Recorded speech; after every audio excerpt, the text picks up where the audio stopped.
As you know, we've made the first steps in reopening our economy.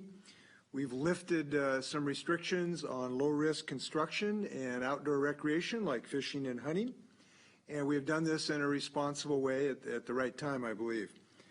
Today, we are also pleased to be able to issue additional guidance to our hospitals on what procedures qualify as non-urgent surgeries. Some surgeries at doctors and hospitals were uncertain about how to go forward on our Stay Home, Stay Healthy initiative.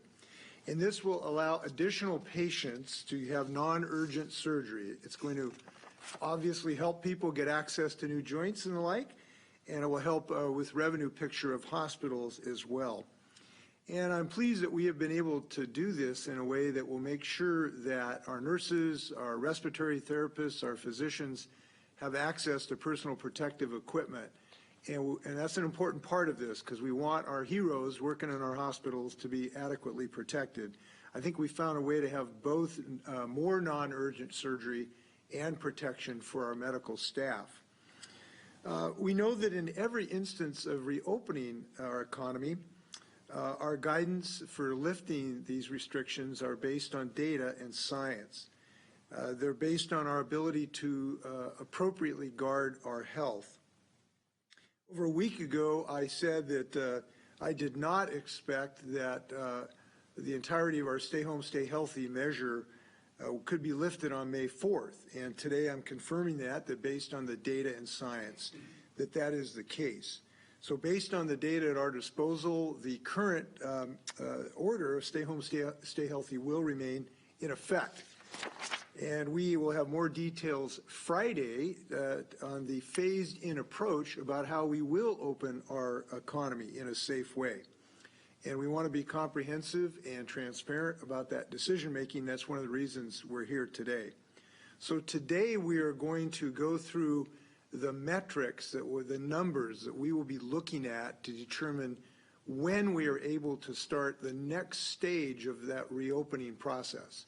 You might think of it that we have started down that process by reopening construction. We have started down that process by opening outdoor recreation businesses. And for the next steps, what we're going to talk about today is the metrics that will inform us about when we start the next step of the next phase.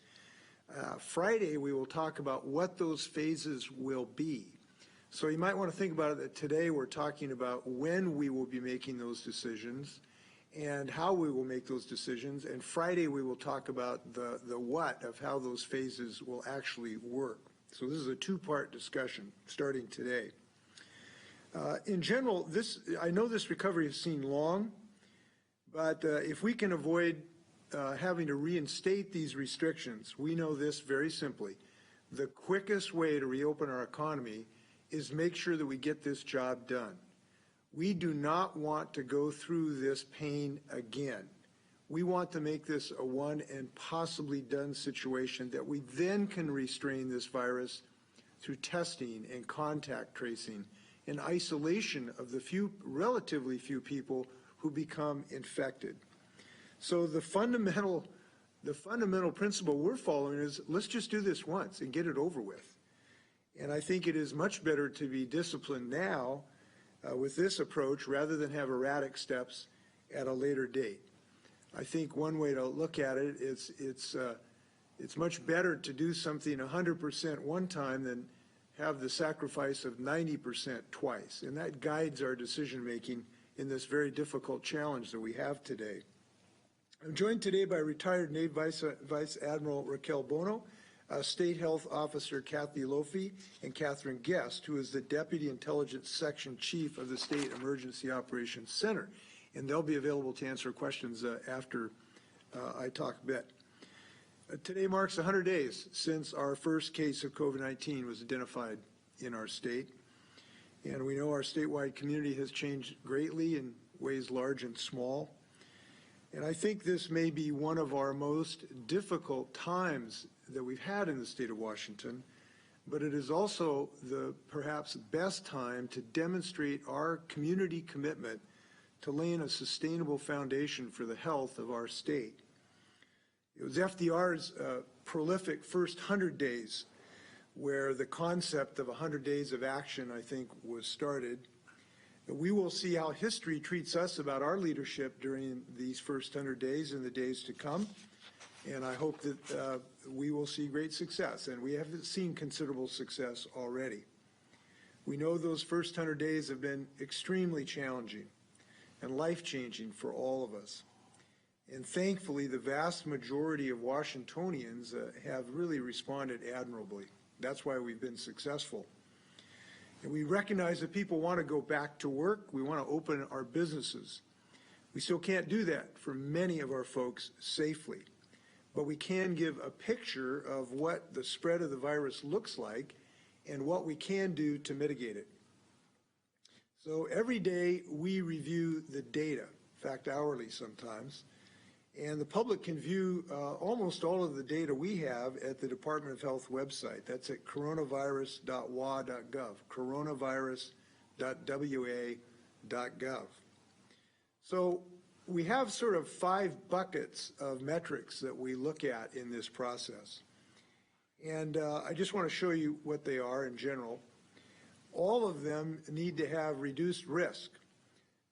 All of them are in a position today that we have to improve our current situation if we're really going to take the next step of reopening.